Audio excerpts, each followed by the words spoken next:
Hello everyone, আসসালামু আলাইকুম। This is me Nusrat Jahan অন্তর। আজকে লাইভে চলে আসলাম আমার ইউটিউব চ্যানেল থেকে। তো যারা যারা জয়েন করছো সবাই একটু জানাও কমেন্ট করে যে তোমরা কি আমাকে লাইভে ক্লিয়ারলি দেখতে এবং শুনতে পারছো কিনা। বন্ধুরা, এবার রাকিব হোসেনের টিম ছেড়ে অন্য এক টিমে চলে যাচ্ছে নুসরাত জাহান অন্তরা। নুসরাত জাহান অন্তরা লাইভে এসে ঘোষণা দেন, ঋতু হোসাইন আমাকে একদমই দেখতে পারে না।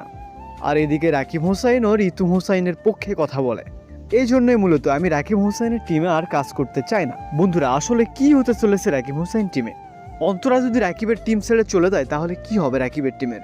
এই সব কিছু জানতে পারবেন আজকের এই ভিডিওতে, সুতরাং ভিডিওটি না টেনে শেষ পর্যন্ত দেখুন।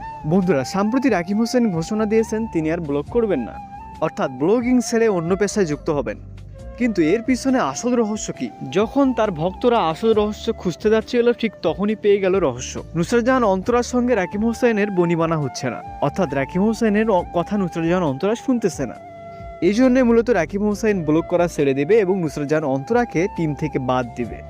বন্ধুরা, এ বিষয়ে আপনাদের মতামত কি কমেন্ট করে জানিয়ে দিবেন।